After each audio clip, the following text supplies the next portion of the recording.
जो मैंने सारे कलर वैसे दिए थे उसमें से दो हैं मतलब इस टाइप वाले हैं जो दिक्कत कर रहे हैं। सबसे पहला रूल क्या था उस दिन, लॉन्गेस्ट चेन पहचानना, लंबी श्रृंखला कार्बन की।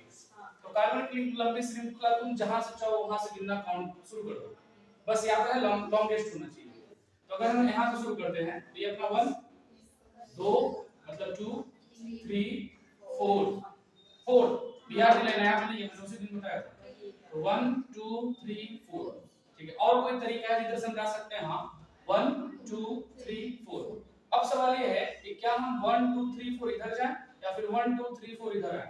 तो सबसे पहले प्रायोरिटी मैंने कहा था कि डबल बॉन्ड को, फिर इसको हाइड्रोजन को। तो डबल बॉन्ड अगर देंगे तो यहाँ पे अगर करेंगे तो यह आ जाएगा 1, यह आ जाएगा 2, यह आ जाएगा 3 और यह आ जाएगा 4। तो ये वाला सही है। लेकिन अगर आप यहाँ पे जाते हो 4 ना तो यहाँ पे आपके पास हाइड्रोजन नहीं है।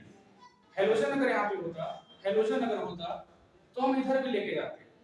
अगर ये यहाँ पर नहीं होकर के यहाँ पर होता तो इधर लेके जाते। लेकिन क्योंकि हाइड्रोजन यहाँ पे तो हाइड्रोजन को भी कंसीडर करना है।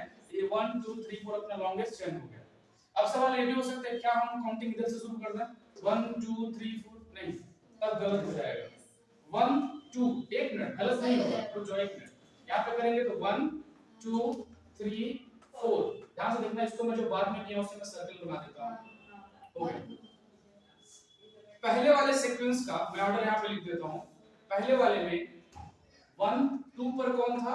डबल बॉन्ड, ठीक है। 2 पर अपना था डबल बॉन्ड, ठीक है। और 4 पर कौन था? ब्रोमीन था। क्लियर है? ये जो पहला वाला सीक्वेंस हमने लगाया था 1 2 3 4 वाला।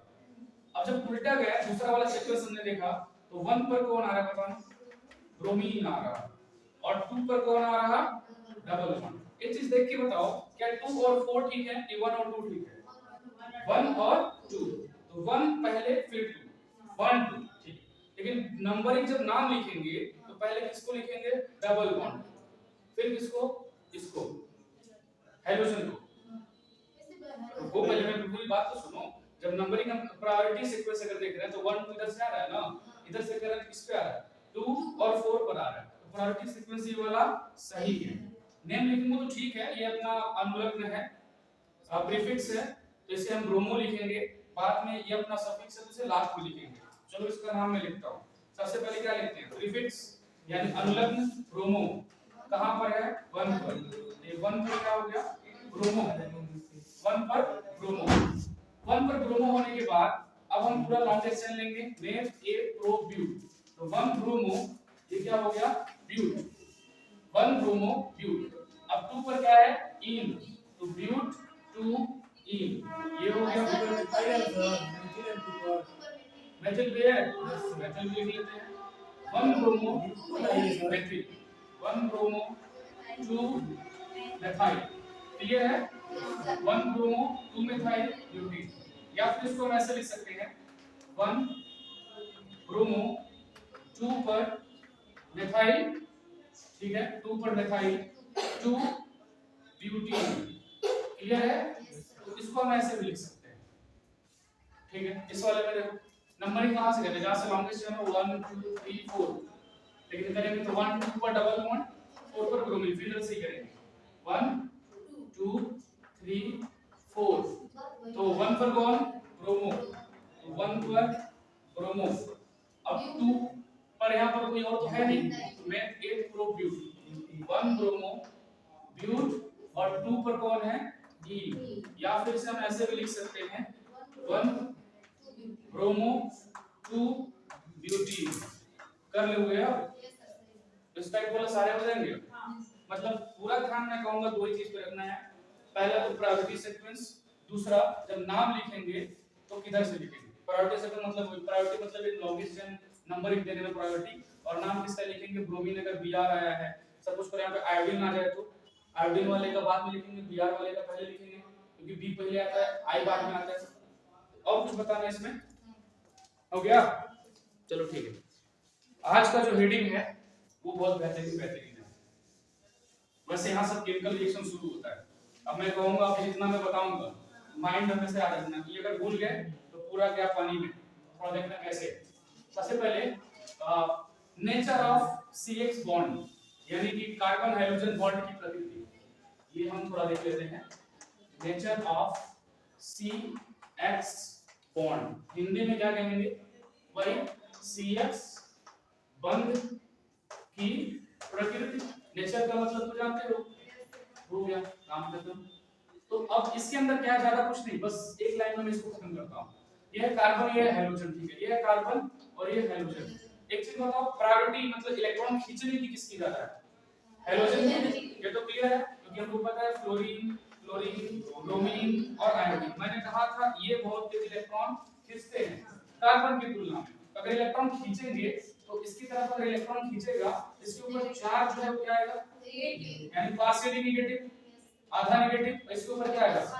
आधा पॉजिटिव। इस वजह से इनका जो बॉन्ड होता है वो पोलराइज होता है, यानी कि ध्रुवीय होता है। देख रहे हैं कि दिख रहा? एक के ऊपर माइनस, एक के ऊपर क्या है? प्लस है। सिंपल सी बात है। और इसी रीजन की वजह से ये इनका जो बॉन्ड होता है वो आपस में पोलराइज हो जाता है, और इसी रीजन की वजह से फ्लोरीन, क्लोरीन, ब्रोमीन, आयोडीन जब जिससे जुड़ते हैं तो बॉन्ड लेंथ भी छोटा और बड़ा होता है, और रिएक्टिविटी ऑर्डर भी डिफर होता है, मतलब रिएक्शन करने की कैपेसिटी भी कम और ज्यादा होती है। ठीक है, मैं फिर से रिवाइज करता हूँ। इसकी इलेक्ट्रोनेगेटिविटी, विद्युत ऋणात्मकता ज्यादा होता है, इस वजह से इलेक्ट्रॉन अंदर खींचेगा तो चार्ज क्या रहेगा? नेगेटिव। इसके ऊपर चार्ज क्या आ गया? पॉजिटिव। क्लियर है? तो एक काम करते हैं, एक एक करके सबको मैं जोड़ता हूँ। ठीक है, सपोज करिए रहा कार्बन, इधर मैं जोड़ देता हूँ फ्लोरीन को। इधर रहा कार्बन, इधर मैं जोड़ देता हूँ क्लोरीन को। इधर रहा कार्बन, इधर मैं जोड़ देता हूँ ब्रोमीन को। इधर रहा अपना कार्बन और इधर मैं जोड़ देता हूँ आयोडीन। अब यहाँ पे देखो, मैं इसकी बात कर रहा हूँ, ये जो बंध है ना, ये जो बॉन्ड है, मैं इसकी बात कर रहा हूँ। अब थोड़ा देख के बताना कौन सा बॉन्ड सबसे मजबूत है, कौन सा बॉन्ड सबसे वीक है। पता कैसे चलेगा? हम एक चीज आपको माइंड में रखना चाहिए कि साइज किसका साइज बड़ा है, किसका साइज छोटा है। पीरियोडिक टेबल में जब हम ऊपर से नीचे जाते हैं तो साइज जो है, यानी आकार जो है, वो क्या होता है? बड़ा होता जाता है। यानी कि सबसे छोटा कौन? फ्लोरीन। सबसे बड़ा कौन? आयोडीन। अब थोड़ा सोच के बताओ, अगर मैं कहूं ये प्लस है और ये कोई एक एटम है, ठीक है, कोई एक एटम है और ये कोई एक और एटम है, थोड़ा सोच के देखो, ये तो एक दूसरा वाला एटम छोटा है, पहला वाला एटम बड़ा है। अगर बॉन्ड बनेगा तो इनका बॉन्ड ज्यादा मजबूत बनेगा। बॉन्ड किस वजह से बनता है? इलेक्ट्रॉन के ट्रांसफर की वजह से ना। क्लियर है? इलेक्ट्रॉन ट्रांसफर कहां से होते हैं? सबसे बाहर वाली कक्षा से, आउटर मोस्ट ऑर्बिट से। आउटर मोस्ट ऑर्बिट जितना बड़ा होगा, लगने वाला जो फोर्स ऑफ अट्रैक्शन है न्यूक्लियस के द्वारा, वो कम होगा।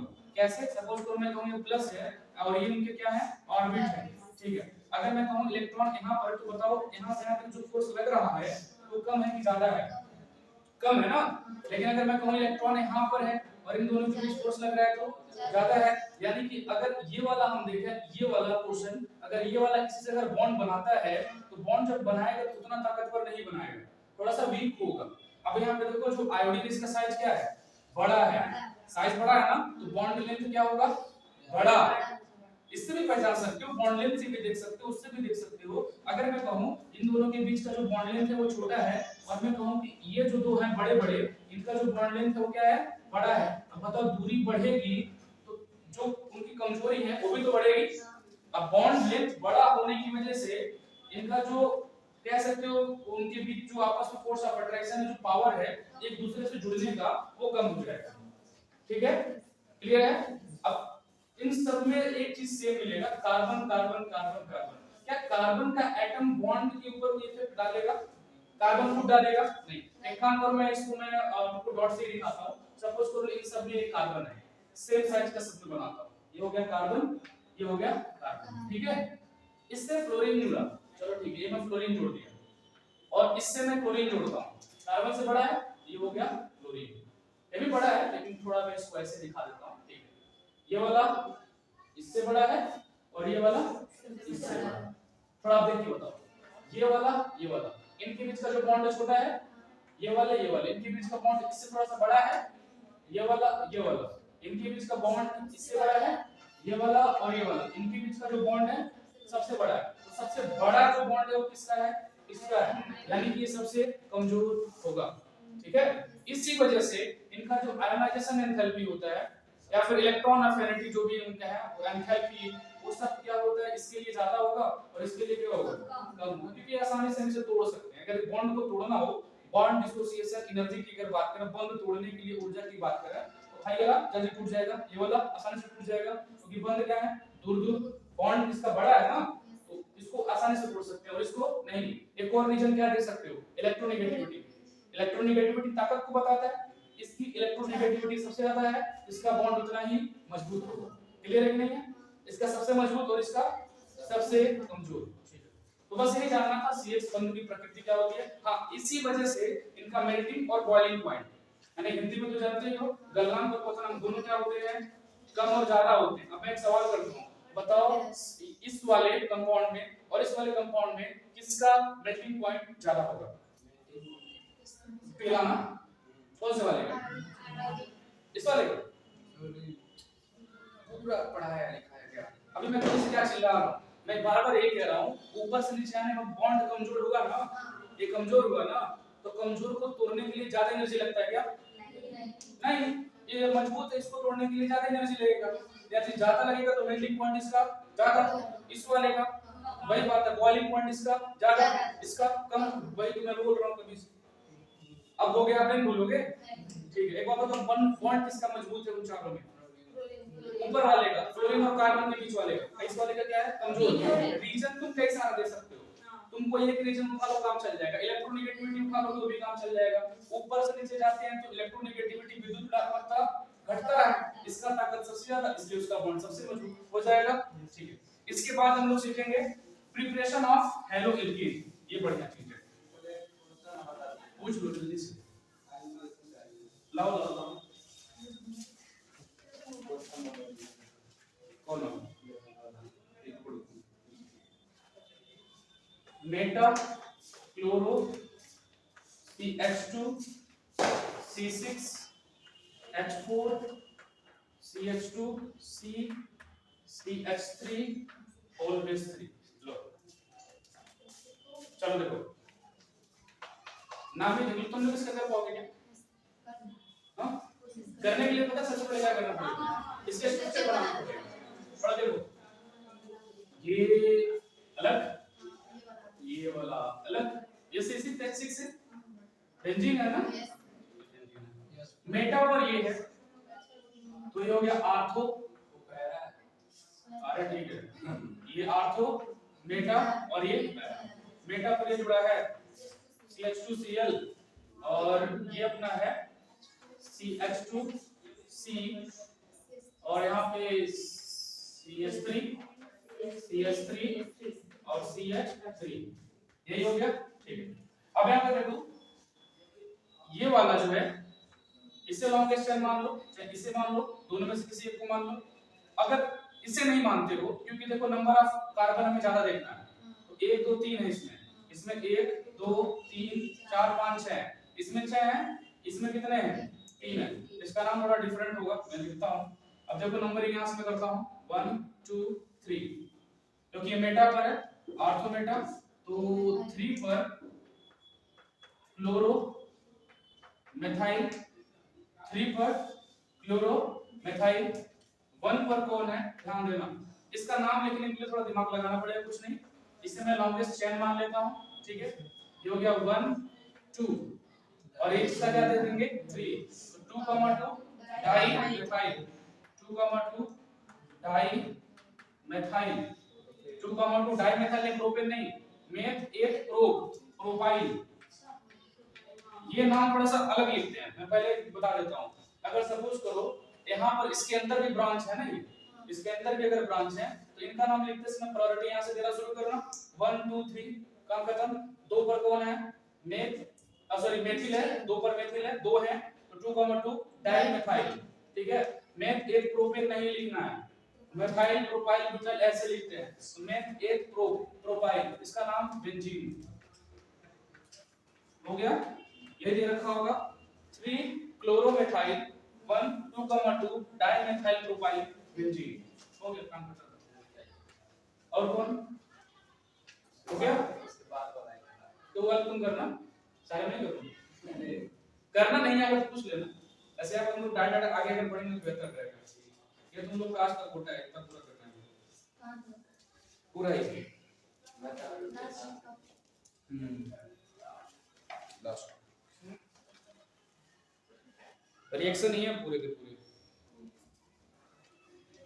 हाँ लेकिन अभी जितना रिएक्शन मैं बताऊंगा उसके एरो के ऊपर जो लिखूंगा वो माइंड में याद रखना हमेशा के लिए। ये पूरा जब तक 12 का पेपर नहीं दिलोगे तब तक याद रखना माइंड में। नहीं बाद में कोई मतलब नहीं था, बाद में सिर्फ बायो वाले याद रखते बच्चे, मैथ वालों की जरूरत नहीं पड़ेगी, मैथ वालों के लिए नहीं पड़ेगा। 12 के बाद जाओगे तो 20 के बारे में डिस्कशन बाद में करेंगे, खत्म हो जाएगा तुम्हारा काम। ठीक, चलो हम लोग देखते हैं preparation of halogen, halo alkane या हेलोएरिन। तो प्रिपरेशन यानी बनाने की विधि कह सकते हो, प्रिपरेशन ऑफ हेलोएरिन। तो पहले हम बनाना इसको फ्रॉम एल्कोहल, फ्रॉम एल्कोहल, यानी ये तो हिंदी में तो वही मतलब होगा, कोई लिखने की जरूरत है नहीं, एल्कोहल सी। अब देखो एल्कोहल से कैसे बनाएंगे, जो मैं प्रोसेस दे रहा हूं हमेशा याद रखना। पहला नंबर, सपोज करो ROH एल्कोहल है, R यहां पे क्या है, एल्किल ग्रुप, वही एल्काइल ग्रुप, R की जगह कुछ भी हो सकता है, OH है। अगर इसका रिएक्शन हम करा दें HX के साथ, हाइड्रोजन हैलाइड के साथ, in the presence of ZnCl2। अब यहां पर देखो ZnCl2 एज अ कैटलिस्ट काम करता है। कैटलिस्ट वो होता है जो रिएक्शन को आगे बढ़ाने में हेल्प करता है, जो रेट ऑफ रिएक्शन को इंक्रीज कर देता है। वैसे कैटलिस्ट डिक्रीज करने वाले भी होते हैं, लेकिन यहां पे इसका रेट ऑफ रिएक्शन को बढ़ा देगा। तो होगा क्या, ये ROH HX रिएक्शन करेगा, ये बनाएगा RX H2O। अब इस गिवन रिएक्शन यहां पे को R की जगह पर अगर मैं ले लूं CH3OH, यानी क्या है, मेथनॉल, इसका नाम क्या है, मेथनॉल, प्लस HX की जगह में ले लूं क्या, HCl हाइड्रोजन क्लोराइड। यहां पर कैटलिस्ट क्या है, ZnCl2। अगर एग्जाम में ऐसा कोई क्वेश्चन आता है तो इसी के अकॉर्डिंग करना है। उधर देखा व्हाट हैपेंस व्हेन क्या होता है जब बेस के साथ रिएक्शन करता है in the presence of ZnCl2। तो घबराने वाली बात नहीं, जो ऊपर वाला होगा बेस में भी होगा। होगा क्या है, ये जो H है ये दोनों आपस में कंबाइन हो गए, H2O बना लिया, और साथ में यहां से क्या निकला, CH3Cl, ये बन गया CH3Cl।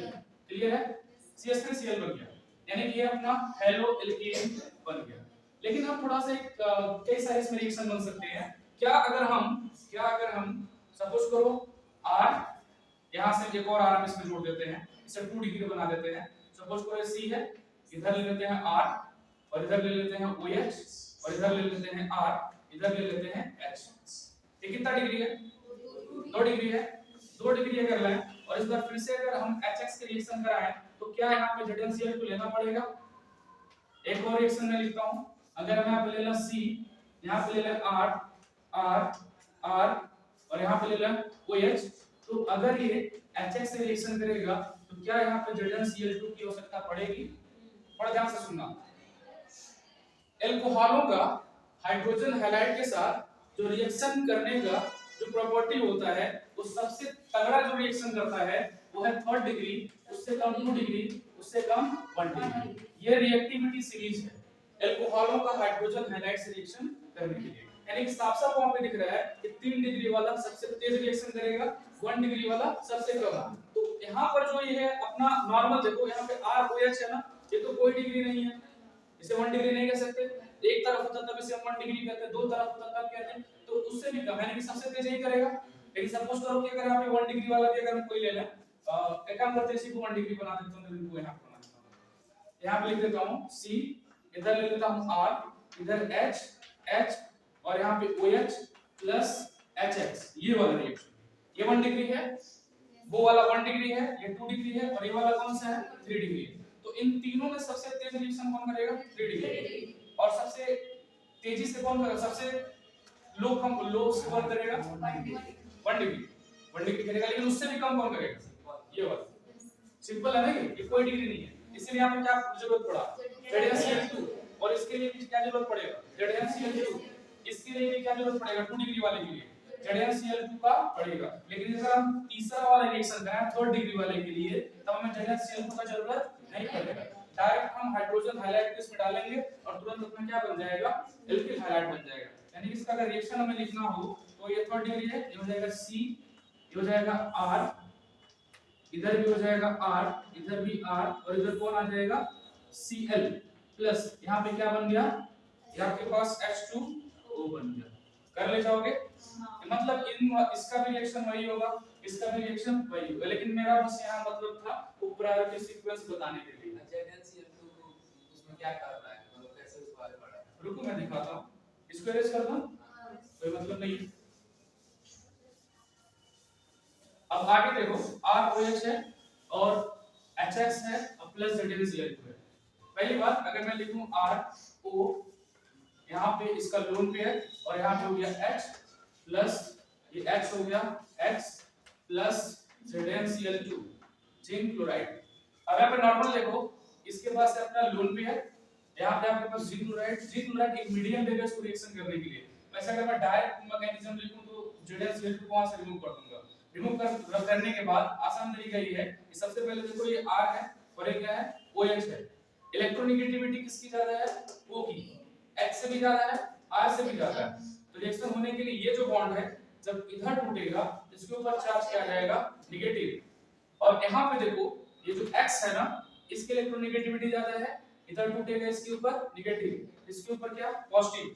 तो ये इधर टूटा है तो इसके ऊपर नेगेटिव, तो इसके ऊपर क्या आएगा पॉजिटिव। अब क्योंकि हम जानते हैं पॉजिटिव वाला अटैक करेगा नेगेटिव के ऊपर और नेगेटिव जाएगा पॉजिटिव के ऊपर, तो ये पॉजिटिव वाला है ये किससे जुड़ेगा O से, और ये जो नेगेटिव वाला है ये किससे जुड़ेगा R से। ठीक है, जैसे अगर ये जुड़ेंगे ऐसा मीडियम ही वर्क कर रहा है, ये हो जाएगा R और ये हो जाएगा X प्लस H2O।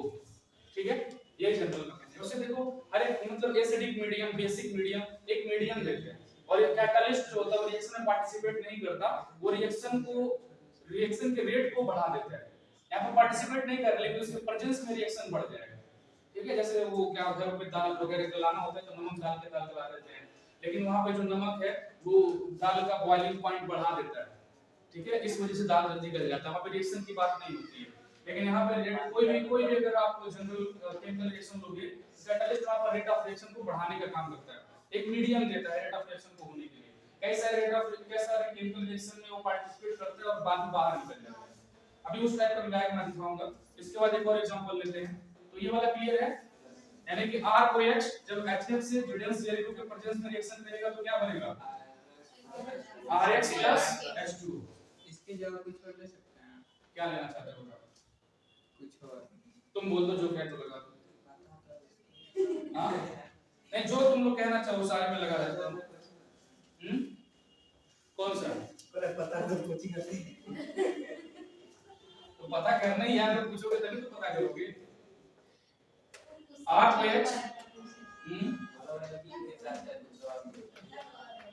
क्या हो गया, इसका एक रिएक्शन और देख लो।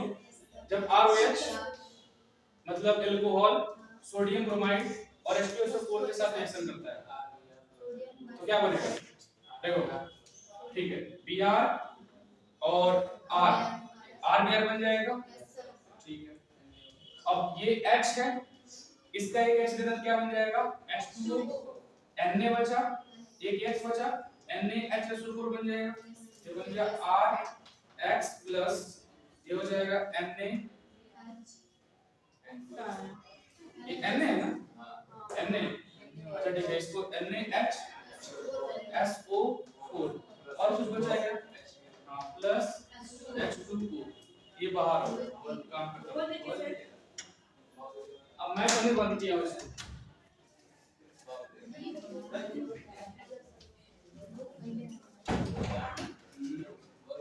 और रिएक्शन लेते हैं ROH plus H2 in the presence of P4 red phosphorus. Alcohol का रिएक्शन हैलाइड के साथ रेड फास्फोरस के प्रेजेंस में कराएंगे, ये बना देगा RX बन जाएगा। इसके बाद एक और रिएक्शन होगा डी नंबर, जहां पे हम ROH का रिएक्शन PBr3 के साथ करा देते हैं। ROH अल्कोहल PBr3 के साथ जब रिएक्शन करेगा तो क्या बनाएगा, ये बना देगा RBr प्लस ये हो जाएगा ये P कहां गया OH और ये क्या है P, ये हो जाएगा PO Br2 प्लस H2O। अगर बैलेंस करना तो ऑक्सीजन कितना हो गया 2, यहाँ पे लगा दो 2 तो ब्रोमीन कितना हो गया, तो फास्फोरस कर देंगे तो ये हो जाएगा 2, 2 में कितना हो जाएगा 4, 3 गुना 6, 2 गुना वो तो क्या बचेगा, ब्रोमीन 2 2 जा 4 2 6, ब्रोमीन 6, फास्फोरस 2 हो गया ना, ऑक्सीजन 2 हो गया, ठीक है। तो 4 का मतलब रेड फास्फोरस है। हाँ रेड फास्फोरस नहीं, जैसे P4 का मतलब फास्फोरस का एक मॉलिक्यूल है, ठीक है, लेकिन ये लाल वाला है रेड वाला, P4 लिखते हैं उसको। तो कर लो कितना रिएक्शन है ना, फिर अल्कोहल में लिखने काफी है। ये ROH जब HX से रिएक्शन करेगा ZnCl2 के प्रोसेस में तब भी RH बनेगा, ROH का रिएक्शन NaBr H2SO4 के साथ तभी RH बनेगा, ROH का डायरेक्ट अगर H के साथ कराते हैं इन प्रोसेस सब P4 तब भी क्या बनेगा RH। यहाँ पे कुछ और एक और एसिडिक मीडियम में ले सकता था, यहाँ पे ROH प्लस PBr3 तब भी क्या बन जाएगा, हेलो एल्कीन बन जाएगा। बस रिएक्शन लिख लो और कुछ मत लिखो, कोई मतलब नहीं है। हाँ लेकिन एक चीज जो मैं तुमको बता रहा हूँ हमेशा माइंड में रखना, अगर ऐसा कोई केमिकल रिएक्शन है जो कहीं एग्जाम में दे देता है और उसमें निकलने वाले सब के सब गैसें हैं, ठीक है, सपोज को रिएक्शन में करा देता हूँ RX plus SOCl2 iron chloride, reaction करेगा तो ये RX में क्यों लिखा ROS, ये क्या बन जाएगा RCl प्लस ये SO2 और HCl बना दोगे, SO2 प्लस HCl। अच्छा बताओ ये निकलने वाले क्या है, गैस है। तो अगर कहीं दे देता है एग्जाम में कि बताओ कौन सा मेथड ज्यादा सुटेबल है, मतलब एक और एग्जांपल दे देता हूं मैं, सपोज करो वो ROH वाला दिया था प्लस HX था और यहाँ पे ZnCl को लेना पड़ा था, तो यहाँ पे क्या बना था RH प्लस H2O बना था। तो दोनों में से पूछ ले कौन सा मेथड ज्यादा बढ़िया है, ये वाला कि ये वाला। तो थोड़ा ध्यान से देखना, ऐसा केमिकल रिएक्शन जिस केमिकल रिएक्शन में प्रोडक्ट बनने में जो अपना मेन प्रोडक्ट है वो बचा रह जाए, बाकी सब के सब गैस है अगर निकल जाए तो बढ़िया है, मतलब ये लिक्विड फॉर्म में है ना, ये लिक्विड फॉर्म में आएगा। तो इन दोनों को सेपरेट करना थोड़ा मुश्किल है, लेकिन इनको सेपरेट करना आसान है क्योंकि ये गैस है, आसानी से निकल जाएंगे, बचा कौन रहेगा RCl। तो ये वाला जो रिएक्शन है ज्यादा बेहतरीन है इस वाले से। तब तो रेड फास्फोरस वाला से भी आसान नहीं कैसे आसान, उसमें सिर्फ RH नहीं उसके अलावा भी तो बनेगा, बाकी जो उसका मीडियम है वो मैंने यहाँ पे लिखा ही नहीं था, तो उसके अलावा बाकी जो बनेगा उसे हम आसानी से कन्वर्ट नहीं कर पाएंगे, ठीक है, ये वाला ज्यादा बढ़िया है। और कुछ नहीं। अगला जो है वो है फ्रॉम हाइड्रोकार्बन, फ्रॉम, देखो डाउट वगैरह होगा तो पूछ लेना, नहीं तो यही से डाउट शुरू होगा। फ्रॉम हाइड्रोकार्बन, तो हाइड्रोकार्बन आप जानते हो जरूर, हाइड्रोकार्बन फ्रॉम हाइड्रोकार्बन, इस फ्रॉम हाइड्रोकार्बन में जो एक पहला आएगा अपना वो आएगा radical, by radical process, free radical halogenation, free radical halogenation, Hindi में से क्या कहेंगे मुक्त मूलक हैलोजनीकरण। फ्री रेडिकल को हिंदी में क्या कहते हैं, मुक्त, लिख तो रहा हूं जी, मुक्त मूलक हैलोजनीकरण। वैसे देखो हिंदी इंग्लिश तो थोड़ा बहुत आना ही चाहिए। मुक्त मूलक हैलोजनीकरण, फ्री रेडिकल को बोलते हैं मुक्त मूलक, हैलोजिनेशन को हैलोजनीकरण। अब इसके अंदर क्या होगा, सपोज करो कि हम यहाँ पर कोई भी ले लेते हैं, सपोज करो एक मैं लेता हूँ एल्केन, लिखना ध्यान से CH3 CH2 CH2 CH3, ठीक है, प्लस यहाँ पे मैं लेता हूँ Cl2। तो रिएक्शन जब होगा तो पता है क्या बनेगा, रिएक्शन जब कराएंगे तो यहाँ पे ले लेंगे लाइट Hb, यूवी लिख सकते हो, अल्ट्रावायलेट भी लिख सकते हो। यहाँ पे अगर यूवी दे रखा हो तो घबराना नहीं, यूवी और Hb दोनों दे सकते हैं। Hb मतलब ये भी लाइट की एनर्जी के लिए, यूवी मतलब अल्ट्रावायलेट लाइट के लिए। अल्ट्रावायलेट लाइट जब Cl2 पर पड़ेगा इसको रेडिकल में तोड़ देगा, अभी मैं आगे लिखूंगा। तो रिएक्शन में दो प्रकार के प्रोडक्ट बनाएगा, ठीक है, और दोनों को आसानी से सेपरेट करना भी थोड़ा मुश्किल होता है। पहले तो देखो पहला प्रोडक्ट जो इसका बनेगा वो बन सकता है CH3 CH2 और CH2 CH2 और Cl, ये पहला प्रोडक्ट, ठीक है। इसके साथ एक और प्रोडक्ट बनेगा जो बन सकता है CH3 CH2 CH2 CH3 और यहाँ पे जोड़ दो Cl। दोनों प्रोडक्ट हैं, अलग अलग हैं, यहाँ पर क्लोरीन पहले वाले पे जुड़ा है और यहाँ पर दूसरे वाले पे जुड़ा है। थोड़ा इसका रिएक्शन देखो कैसे हो रहा है। इस रिएक्शन में फ्री रेडिकल मैकेनिज्म इन्वॉल्व है। अब फ्री रेडिकल मैकेनिज्म में क्या हो रहा है, ये अपना जो है CH3 और ये है CH2 और ये अपना क्या है CH2 और यहाँ पे कौन है CH3। देखो इसके बगल में लिखा है Cl2, तो मेन काम Cl2 से शुरू होगा। Cl बॉन्ड Cl, जब इसके ऊपर पता है जब लाइट पड़ेगा ना H2, तो इनका होमोलिटिक फिजन होगा। क्या होगा? Homolytic fission. अच्छा ये हाफ एरो पता है क्या दिखाता है? पूरा एरो नहीं है, अपने आधे आधे इलेक्ट्रॉन लेकर के बाहर हो गया। अगर मैं यहाँ पे पूरा एरो दिखा तो मतलब पूरा इलेक्ट्रॉन ले लिया, हाफ एरो मतलब आधा आधा इलेक्ट्रॉन ले लिया। तो ये अपना इलेक्ट्रॉन लेके बाहर और ये अपना इलेक्ट्रॉन लेके बाहर। तो मैंने आपसे कहा था कि जो फ्री रेडिकल होते हैं वो बहुत ही ज्यादा रिएक्टिव होते हैं, रिएक्टिव होते हैं ना।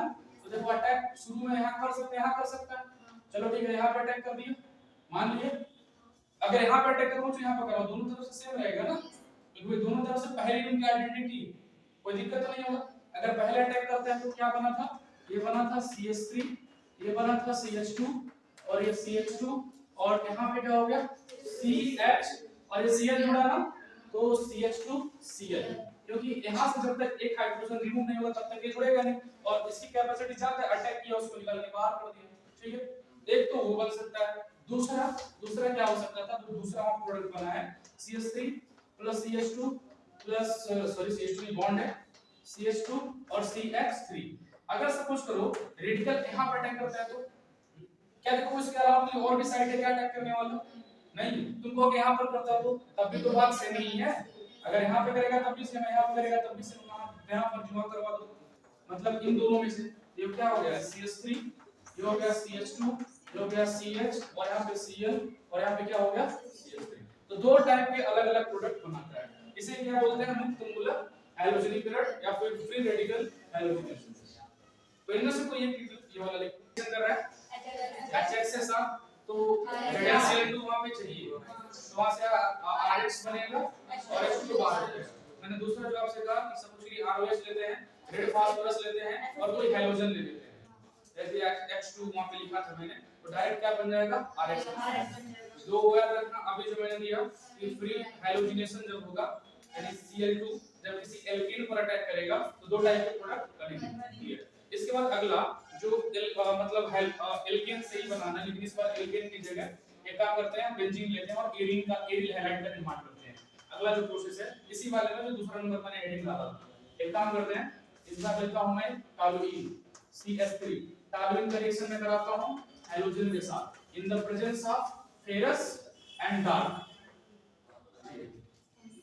डार्क यहाँ पर लिखा जाता है क्योंकि अगर सपोज करो लाइट अगर दे देंगे तो बहुत सारे रिएक्शन होते हैं जो लाइट के प्रेजेंस में कंप्लीट हो जाते हैं।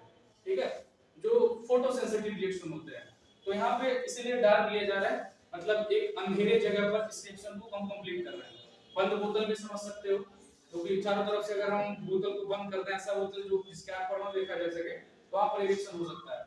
तो जब टॉलुइन रिएक्शन करेगा किसके साथ? हैलोजन के साथ, ये दो टाइप के प्रोडक्ट बनाएगा। एक तो बनाएगा आपके पास आर्थो और एक क्या बनाएगा? पैरा, मेटा नहीं बनाएगा। तो ये हो गया CH3।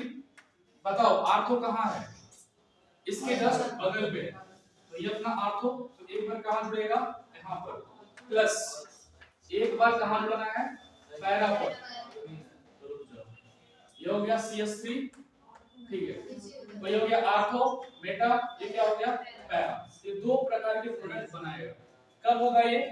जब कोई भी मतलब बेंजीन डेरिवेटिव, बेंजीन का डेरिवेटिव है, तो बेंजीन का ये बना हुआ उत्पाद टॉलुइन अगर रिएक्शन करता है हैलोजन के साथ in the presence of ferrous, या फिर फेरस ऑक्सीडेशन स्टेट 1+3+2 कुछ भी ले सकते हैं, रिएक्शन करने के बाद क्या बनाएगा? आर्थो हेलो टॉलुइन, आर्थो पर हेलो टॉलुइन और ये पैरा हेलो टॉलुइन, दो चीजें बनेंगी। इनका एक जनरल एग्जांपल एक और ले सकते हो, सपोज करो कि अगर मैं एग्जांपल लेना ही है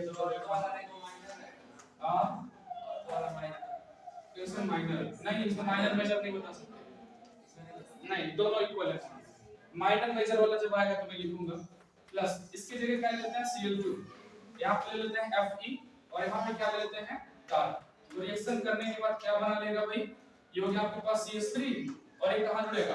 आर्थो पर क्लोरो, नाम क्या होगा? आर्थो क्लोरो टॉलुइन, आर्थो पर क्लोरो, और ये पूरा क्या है? टॉलुइन। वैसे टॉलुइन, फिनॉल ये सब IUPAC में लिखे जाते हैं, ये वैलिड है। ठीक है, ये देखा, तब इसी के हिसाब से हम बता रहे हैं, ये नहीं कि यहाँ पे लिखा हो तभी उसके हिसाब से मानेंगे।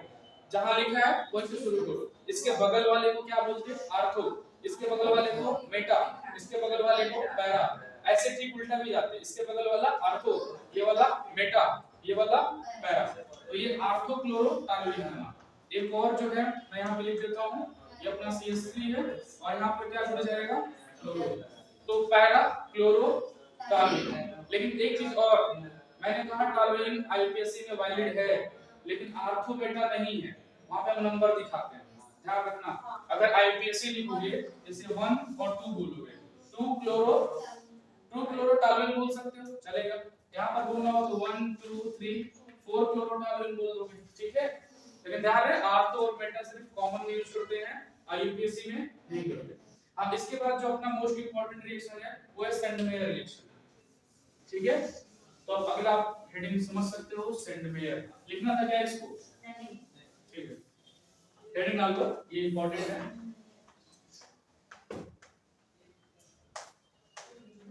सेंडमेयर्स रिएक्शन, हिंदी में भी यही कहते हैं सेंडमेयर प्रक्रिया, कोई दिक्कत नहीं है। अब सुनना ध्यान से, इसका मैकेनिज्म मैं भी अब लिखूंगा।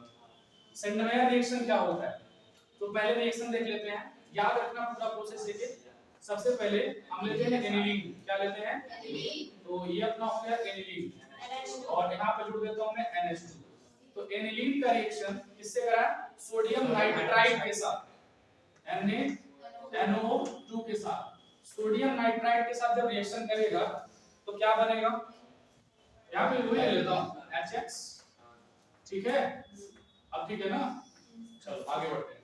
ये हो गया 1 2 3, तो यहाँ पे क्या बनेगा N2Cl, इसके ऊपर चार्ज प्लस और क्लोरीन के ऊपर चार्ज माइनस, तो N2Cl बन गया। इसे बोलते हैं बेंजीन डाइजोनियम क्लोराइड, इसका नाम है benzene diazonium chloride, benzene diazonium chloride. और बेंजीन डाइजोनियम क्लोराइड जब बन जाता है तो मतलब उसी को मैं आगे बढ़ा सकता हूँ, उसी को मैं आगे बढ़ा रहा हूँ वहां से। जो बेंजीन डाइजोनियम क्लोराइड बना है ये N2Cl, इसका रिएक्शन हम किससे करा देंगे बोलो, क्यूप्रस ऑक्साइड Cu2X2 के साथ। अब यहाँ पे Cl है तो Cu2Cl2 ले लेते हैं, तो क्यूप्रस क्लोराइड के साथ यहाँ पे जब रिएक्शन कराएंगे यहाँ पे क्या बन जाएगा क्लोरोबेंजीन, यहाँ पे बन गया Cl प्लस, यहाँ से बाहर कौन निकल जाएगा नाइट्रोजन गैस। ये बहुत इंपॉर्टेंट है, अब यहाँ से केमिकल रिएक्शन शुरू होता है, ठीक है। प्रोसेस कुछ नहीं करना, बस याद रखना एनिलीन का रिएक्शन इसे क्या बोलते हैं एनिलीन, ये हो गया एनिलीन। एनिलीन का रिएक्शन सोडियम नाइट्रेट नहीं, ध्यान देना मैं इसे हिंदी में लिख रहा हूं ताकि समझ लो। ये हो गया सोडियम, मैंने कहा नाइट्राइट, ये क्या है नाइट्राइट, सोडियम नाइट्राइट, नाइट्रेट नहीं नाइट्राइट। जब रिएक्शन कराएंगे तो क्या बनेगा बेंजीन डाइजोनियम क्लोराइड, यानी जब एनिलीन का रिएक्शन सोडियम नाइट्राइट और हाइड्रोजन हैलाइड के साथ कराते हैं और हैलाइड की जगह पे यहां पे क्लोरीन ले लेते हैं तभी तो अपना बनेगा, ठीक है। हैलाइड के साथ कराएंगे तो बेंजीन डाइजोनियम क्लोराइड बनेगा, फिर बेंजीन डाइजोनियम क्लोराइड का रिएक्शन क्यूप्रस क्लोराइड के साथ जब कराते हैं तो क्लोरोबेंजीन बनता है। सोडियम हाइड्रोक्साइड के साथ नहीं कर सकते, कहां पे जहां एनिलीन के साथ ये नहीं, गलत हो जाएगा, मीडियम है वो। मैकेनिज्म में जब लिखूंगा इस बार तो मैं इसको इन्वॉल्व करूंगा, बिना इसके कंप्लीट ही नहीं होगा, ठीक है। मेन काम इसका है, ये रिएक्शन को एक मीडियम देता है कि आपका N2Cl- बना है, अभी N2Cl- में बना के दिखा रहा हूं, वो जब बन जाएगा उसका रिएक्शन Cu2Cl2 के साथ कराएंगे तो क्या बन जाएगा क्लोरोबेंजीन। तो अब इसे एक बार याद कर लो फिर से, क्या है सेंडमेयर रिएक्शन, जब एनिलीन का रिएक्शन किससे कराया सोडियम नाइट्राइट के साथ in the presence of hydrogen halide, यानी हाइड्रोजन हैलाइड की उपस्थिति में तो बेंजीन डाइजोनियम क्लोराइड बनेगा। बेंजीन डाइजोनियम क्लोराइड का भी क्रिया करेंगे क्यूप्रस क्लोराइड, थोड़ा ध्यान देना इसका नाम मैं जो ले रहा हूं वो है क्यूप्रस क्लोराइड। अब पता है क्यूप्रस क्यों बोलते हैं, क्योंकि यहाँ पर कॉपर के ऊपर जो चार्ज है वो 1+ है, Cu के ऊपर 2+ नहीं है, Cu के ऊपर एक सिंगल प्लस चार्ज है, इधर Cl जुड़ा है और इधर कौन जुड़ा है Cl, लेकिन कॉपर यहाँ पे कितने हैं भाई 2 हैं, Cu पर 1+, Cu पर 1+, 1-1-, ये ऐसे है, ठीक है। तो 1+ की वजह से क्या कहते हैं क्यूप्रस, कॉपर नहीं क्यूप्रस, और इसका नाम याद रखना नाइट्रेट नहीं नाइट्राइट, नाइट्रेट लिखोगे तो NaNO3 हो जाएगा, 3 रहेगा तो नाइट्रेट, अगर 2 रहेगा तो नाइट्राइट। तो क्या होता है सेंडमेयर, जब एनिलीन की अभिक्रिया सोडियम नाइट्राइट के साथ कराते हैं तो बेंजीन डाइसोनियम हैलाइड या क्लोराइड बनता है। इसका रिएक्शन क्यूप्रस क्लोराइड से कराते हैं तो क्या बनता है? क्लोरोबेंजीन बनता है। और ये क्या है? हेलो एल्केन है कि हेलो एरीन है? ये अपना है हेलो एरीन। हो जाएगा। ये भूलना नहीं चाहिए जब तक एग्जाम आना चाहिए, आ जाए एग्जाम देख के जब आ जाए उसके बाद भूलना ठीक है, उसके पहले नहीं भूलना। आएगा वो आएगा, ये नहीं आएगा। फिर से बोलूं? अच्छा रुको इसको मिटाता हूं मैं। नहीं तो एग्जाम में नहीं आएगा यहां। अरे इसे कैसे दे दिया नहीं आएगा? ऐसा लग रहा है कि बोर्ड का पेपर तुमसे पूछ के बना है क्या? मतलब वर्सिटी वाला क्वेश्चन रख दूं फिर हां नहीं आएगा, ऐसा थोड़ी होता है। सबसे कुछ कहता है यहाँ तक मैं खुद नहीं कह सकता हूँ कि यही आएगा। जिस दिन कह दिया उसी दिन में गलत हो गया, पता ही नहीं क्या आएगा। हाँ एक बार फिर से रिवाइज करो बिना देखे, कॉपी नहीं करना। सबसे पहले क्या लेंगे? एनिलीन। एनिलीन का रिएक्शन किससे? सोडियम नाइट्राइट से हाइड्रोजन क्लोराइड की उपस्थिति में क्या बनेगा? Benzene diazonium chloride. और जो बेंजीन डाइसोनियम क्लोराइड का अभिक्रिया किससे कराएंगे? क्यूप्रस क्लोराइड के साथ, तब क्या बनेगा? क्लोरोबेंजीन, यानी अपना हाइड्रोक्लोरीन बन जाएगा। इस सब पीरियड को क्या कहते हैं? इंग्लिश में भी बोलना तो बोल दोगे when aniline reacts with sodium nitrite in the presence of hydrogen hydride form benzene. ठीक है बस